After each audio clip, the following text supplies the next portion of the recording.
You know, when you walk through Soho in New York City today, you're just surrounded by these high-end boutiques and super trendy restaurants.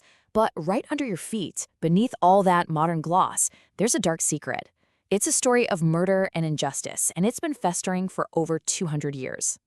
And look, this isn't just some old ghost story.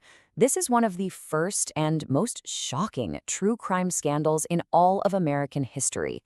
It's a case where it really looks like justice was bought and a killer just walked free. So what really happened? Well, the key to this whole mystery is a well. A simple, stone-lined well. It's the final resting place of a young woman.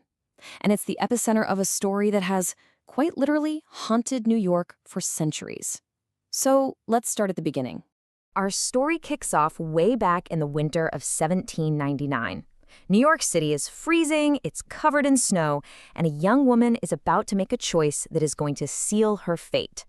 This is Gulielma Sands, but everyone just called her Elma. One cold December night, she let her roommates in on the secret. She was sneaking out to get married. The groom? A wealthy young man named Levi Weeks. So she stepped out into the freezing night, and, just like that, was never seen alive again. The whole city went into a panic. For 11 agonizing days, nobody knew where she was. And then they found her body. It was pulled from a well. The evidence was absolutely damning. There were marks on her neck that suggested she'd been strangled. Every single finger pointed directly at the man she was supposed to marry, Levi Weeks. I mean, it seemed like a total open and shut case.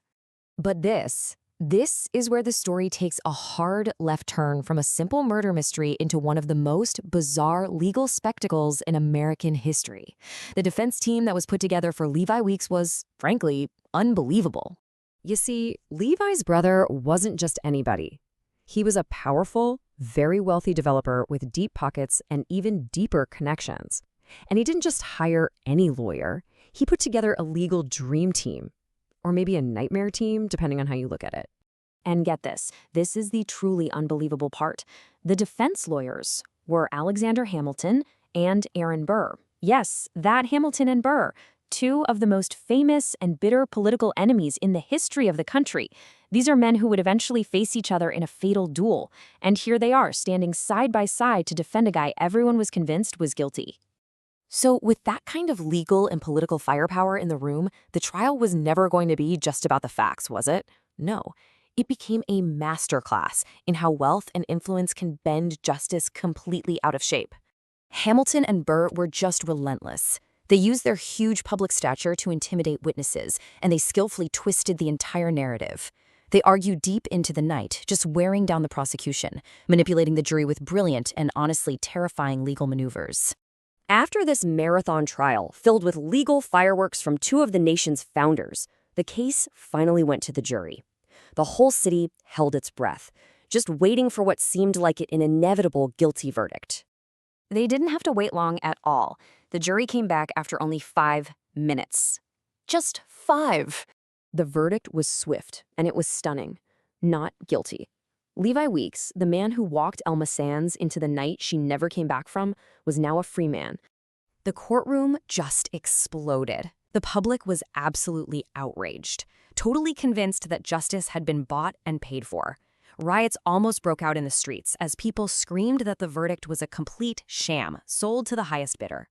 But, a court's verdict isn't always the end of the story. For Elma and Levi, it was really just the beginning of a very long, very dark legacy. So even with that acquittal, there was no real victory here. Levi Weeks might have escaped the gallows, but he couldn't escape the public. He was forced to flee New York, and he lived out the rest of his days as a haunted outcast. Meanwhile, Elma Sands, well, she became something else entirely. A legend, a ghost, forever bound to the well where her life was taken. And this might be the most chilling part of all. Well, the scene of the crime, it's still there, right now. It's in the basement of a restaurant in the heart of Soho. You can still go and see the very stones that have held this secret for over 2 centuries. And it gets stranger. Employees at the restaurant have reported odd things for years. They talk about hearing a woman's muffled cries echoing up from the basement, or the sound of footsteps on the stairs when there's absolutely no one else there. It really seems that while Levi Weeks got his day in court, Elma Sands never truly left that well. Her story, her presence, it's still waiting. It's a cold reminder of a verdict that just never felt right. And that leaves us with this one lingering question. When the legal system delivers a verdict that society just can't accept, when a story of injustice is so powerful it outlives every single person involved, does it ever really find an ending? Or does it just wait, buried under the streets for someone to come looking for the truth?